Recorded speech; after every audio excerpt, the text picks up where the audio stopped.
오늘 질문 드릴 게 있어서 찾아왔습니다. 아, 예. 안녕하세요.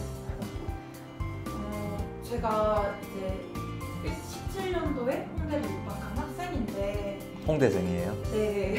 근데 이제 주변에 동생들이 미술하는 동생들이 많아요. 근데 저한테 많이 물어보는데 많이 바뀌었다고 하더라고요. 근데 사실 저는 입학해도 이제 잘 몰라갖고 선생님께 여쭤보려고 이렇게 질문들을 찾아왔는데 네.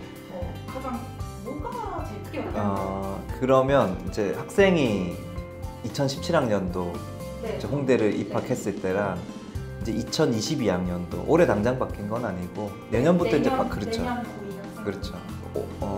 올해 고2 학생이 내년 고3 됐을 때부터 그때부터 이제 바뀌는 건데 일단 저는 5가지 그러니까 5대 변화로 정리를 할 수 있을 것 같은데 근데 그 중에 가장 큰 변화는 학생 입시했을 때 한번 생각해보면 홍대 수시에서 내신 낮으면 아예 넣을 생각 안 했었잖아요.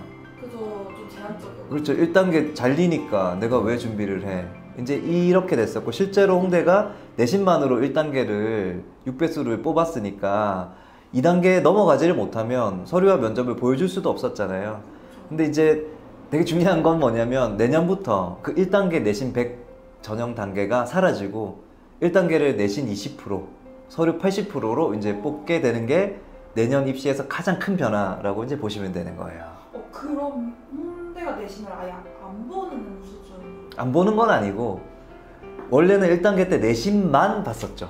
네. 내신 100%로 잘라냈으니까 잘리면 보여줄 수 없잖아요. 근데 이제는 1단계 때 그 내신 100을 없애버리고 내신을 이제 20%만 본다는 거예요. 대신에 내신을 20% 보는 대신 서류를 80%를 보겠다. 그러니까 내신 성적만으로 학생들을 잘라내지 않겠다. 이제 이렇게 보는 게 정확한 표현이겠죠. 그럼 내신이 그럼 안 중요해진 거예요? 여기에 대한 해석을 어떻게 하느냐가 사실 되게 중요한 부분인데요. 저는 이제 2가지 측면에서 좀 답변을 드리고 싶은데 일단은 내신이 20% 어쨌든 들어가잖아요. 들어가는데 내신이 높으면 유리할까요? 불리할까요? 당연히 유리하죠. 그러니까 20%라도 들어가니까 내신이 좋으면 유리하다. 이제 이 지점에서 내신은 그래도 아직까지 중요하다. 하지만 과거처럼 내신 때문에 발목 잡히는 일은 없다. 이제 이 정도로 보는 거고 2번째 의미로는 저는 만약에 내신이 10%라 하더라도 5%만 들어간다 하더라도 그럼에도 불구하고 저는 내신이 매우 중요하다라고 주장할 거예요. 왜냐면 내신의 의미는 정량적으로 내가 몇 등급이다라는 의미도 물론 중요하지만 저는 내신이라는 거는 학생들이 입시를 하는 가장 중요한 태도의 문제라고 좀 보는 편이거든요.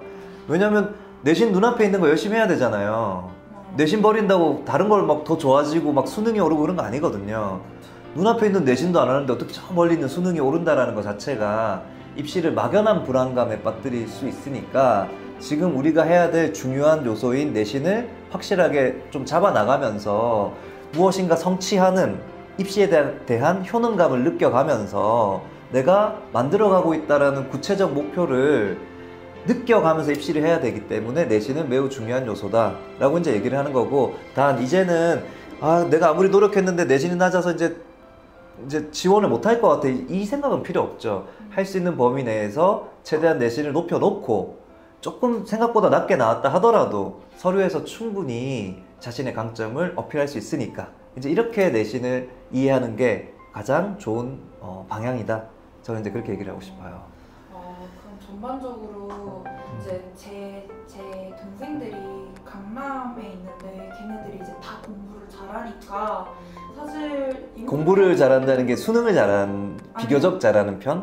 수능도 수능이지만 사실 내신에서 많이 열심히 다들 잘하는데 문과생들한테 이과생들한테 밀리는 감이 있어서 그러니까 강남 애들은 내신이 불리했죠. 네, 많이 불리하다고 그렇죠. 저한테 얘기를 하더라고요. 그래서 이제 지원을 꺼려했죠. 왜냐면 강남에서 내신 따기 너무 어려우니까 난 내신이 너무 낮으니까 홍대는 안 될 것 같아 라고 단정을 지어버렸는데 이제는 그 학생들이 그렇게 볼 필요가 없어요. 그러니까 내신을 할 수 있는 범위 내에서 최대한 해놓고 낮다 하더라도 서류에서 비교과에서 학생부를 통해서 또 면접을 통해서 자기의 강점을 보여주면 되는 거겠죠. 그러니까 강남 애들에게는 기회가 열렸다고 볼 수 있는 거죠. 그러면 아까 5가지가 크게 변했다고 하시는데 내신이 그렇게 그렇죠. 그게 가장 5가지 이제 5가지는 제가 이제 정리한 거고 5가지 중에 1번이 이제 내신 전형 방법이 변했다. 이제 이렇게 보는 거고 아까 조금 더 부연 설명을 하면 비단 강남뿐만 아니라 지역에서도 내신 따기 어려운 학교가 있고 그죠? 내신 따기 쉬운 학교가 있죠. 그럼 내신 따기 어려운 학교는 내신만 100%로 정량평가해버리니까 얘들 불리한 거잖아요. 얘가 내신 따기 쉬운 학교에 갔더라면 홍대 훨씬 유리해진 거잖아요. 근데 이제 이런 것들이, 이런 격차가 조금 이제 점점 좀 좁혀질 거고, 내신이 낮아도 그 지역에서 내신 따기 어려운 학교에 있다 하더라도 그 학생들은 이제는 기회가 훨씬 더 열렸다. 이 정도로 해석하는 게 맞는 것 같아요. 아까 그 5가지 변화라고 했잖아요. 그 제일 큰 변화가 1단계 전형 방법 자체가 이제 바뀐 거, 입시 구조의 전형 구조가 이제 바뀐 거니까 이건 매우 큰 영향을 받게 될 거예요. 학생들이 입시를 치르는데. 그리고 두 번째로는 제가 이거 우선순위대로 가는 거거든요. 두 번째는 모집 인원을 봐야 돼요. 그래서 제가 한번 질문을 해볼게요, 학생한테. 학생 미대 입시를 할 때 수시의 기회가 많다고 생각했어요? 정시의 기회가 많다고 생각했어요? 제 기억으로는 아무래도 정시에서 준비를 좀 많이 했던 것 같아요. 정시가 입시의 주된 목적이고 수시보다는 그죠? 네네. 정시에다가 특히 미대 입시를 하는 친구들은 수시보다는 입시의 메인이 이제 정시라고 생각하는 어떤 통념적 틀이 있거든요. 네, 맞아요. 근데 이제 이런 논리겠죠. 미대 입시 정원에 비율적으로 따지면 65에서 70%가 모집 인원이 정시에 몰려 있다. 그리고 수시는 모집 인원이 너무 적다. 이거는 틀린 사실은 아니지만, 근데 이렇게 한번 생각해 봐야 되거든요. 모집 인원이 이제 6대4, 뭐 7대3 이 정도로 본다 하더라도 모집 인원과 지원 기회를 혼돈하시면 안 됩니다. 그러니까 지원 기회를 늘리는 것이 입시를 더 효율적으로 준비하는 거잖아요. 그렇죠. 그리고 당연한 거잖아요. 근데 이제 정시는 모집 인원은 많지만 가군, 나군, 다군으로 블럭이 짜여져 있잖아요. 맞아요. 그럼 어차피 3번밖에 못 치잖아요.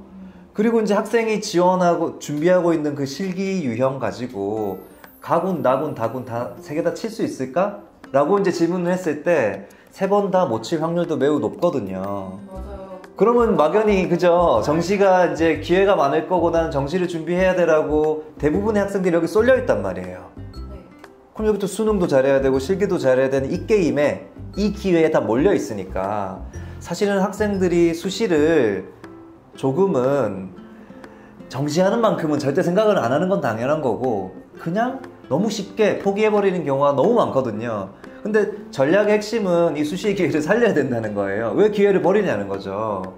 그래서 이제 이 모집 인원에 대한 약간은 왜곡된 정보, 뭐 왜곡까지는 모르겠지만 뭐 어쨌든 학생들이 보다 깊게 이해해야 되는데 여기에 대해서 이제 조금 더 잘 알아야 되는 거예요. 특히 홍대 모집 인원에 대해서 또 잘 모르거든요.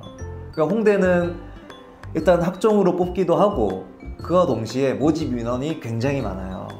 그러니까 예를 들면 수시에서 좀 모든 과를 제가 다 이제 말씀드리기는 어렵지만 대표적인 과 현재 디자인 학부의 정원만 보면 이제 60명을 뽑는 거예요. 엄청 많이 뽑는 거예요. 한 과만. 그리고 또 학생들이 선호하는 미대자율전공 있잖아요. 미대자율전공은 지금 53명, 53명을 지금 뽑고 있는 거니까 이게 지금 하나를 골라서 뽑는 거잖아요. 근데 예를 들면 서울대만 하더라도 정원이 뭐 20명 정도? 맞아요. 그 정도니까 이거는 몇 배 이상이잖아요. 홍대는 모집 인원을 굉장히 많이 선발하는 대학이고 그리고 이제 아까 말씀드렸듯이 학생들은 다 뭔가 정시의 기회가 있을 거라고 생각하는데 지금 내년에 홍대는 정시 비중이 오히려 줄어들어요. 수시의 모집 인원이 늘어나요. 그래서 디자인학부는 60명 뽑았는데 내년엔 69. 해학과 38명. 그리고 본교만 해도 과가 모집 단위가 11개 모집 단위. 그리고 세종까지 치면 14개의 모집 단위가 있습니다. 선생님께서 말씀을 지나가면서 해주신 것 중에 궁금한 게 있는데 네네.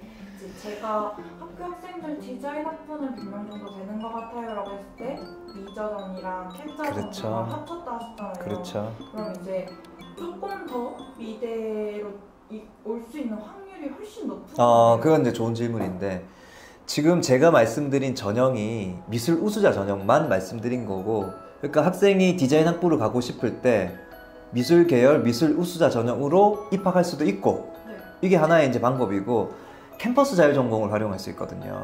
그러니까 아까 말씀하신 것처럼 홍대 정원이 어떻게 시디과만 해도 100명이 넘어 애들 수업 듣는 애들이 근데 정원 이상이잖아요 벌써. 네, 맞아요. 그러면 이제 이 정원 말고도 다른 방법으로 들어왔다는 거잖아요. 이제 그 방법이 미술 계열이 아닌 캠퍼스 자율 전공으로 가는 방법이 있는 거예요. 캠퍼스 자율 전공으로 들어가서 디자인 학부를 선택을 하게 되는 거죠.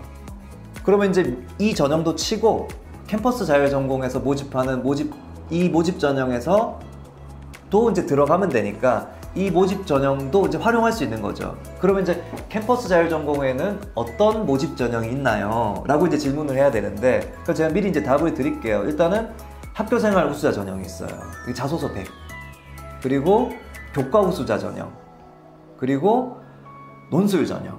이제 이렇게 세 가지가 있는 거예요. 논술도 제가 쳐도 돼요? 논술을 준비해서 들어가는 애들도 있습니다. 그러니까 그러면 홍대만 해도 총 4가지를 칠 수 있게 되는 거죠. 4번을 칠 수 있게 되는 거죠. 4번가 수시에서만.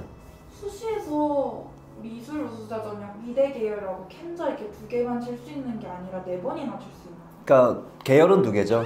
근데 미술 계열에서는 미술 우수자 전형만 있고 캠퍼스 자율 전공에 3가지 모집 전형이 더 있는 거예요. 아, 전형별로 수시를 그렇죠. 다 칠 수 있는 거예요. 전형이 다르면 다 칠 수 있는 겁니다. 그럼 홍대는 되게 수시에서 기회가 좀 많은 편이에요? 당연하죠. 많죠. 이제 이거를 공략할 수 있다라는 게 또 이 수시 6번을 너무 쉽게 그냥 난 정시만 볼 거야 라고 입시를 할 것이냐 아니면 이 기회를 살릴 것이냐에 대한 문제거든요. 그러니까 저는 실기를 해라 하지 마라가 아니라 실기를 또 하면 하는 대로 준비를 해야 되는 거지만 대신에 수시 6번의 기회를 자신에게 필요하다면 무엇이 자기가 어떤 거를 지원할 수 있고 어떤 강점을 활용할 수 있는지를 고민해서 기회를 활용하시라는 말씀을 드리는 거예요. 제가 이제 가장 중요하게 생각했던 것이 1단계 때 전형 방법이 변화됐다. 이제 내신이 낮아도 자기가 서류에서 보여줄 것들이 쌓여져 있으면 그걸 가지고 충분히 합격까지 끌어낼 수 있다. 이제 이 지점에서 봐야 되는 거고 아까 이제 2번째로 말씀드렸던 것이 모집 인원이 수시가 오히려 늘어났다. 수시 미술 우수자 전형이 모집 인원이 이제 늘어났고 그 규모가 홍대는 볼륨이 상당히 크다. 다른 어떤 대학보다 모집 인원이 많다. 이제 이렇게 이제 보셔야 되는 걸로 이제 이해를 이제 충분히 하셨죠? 네. 네.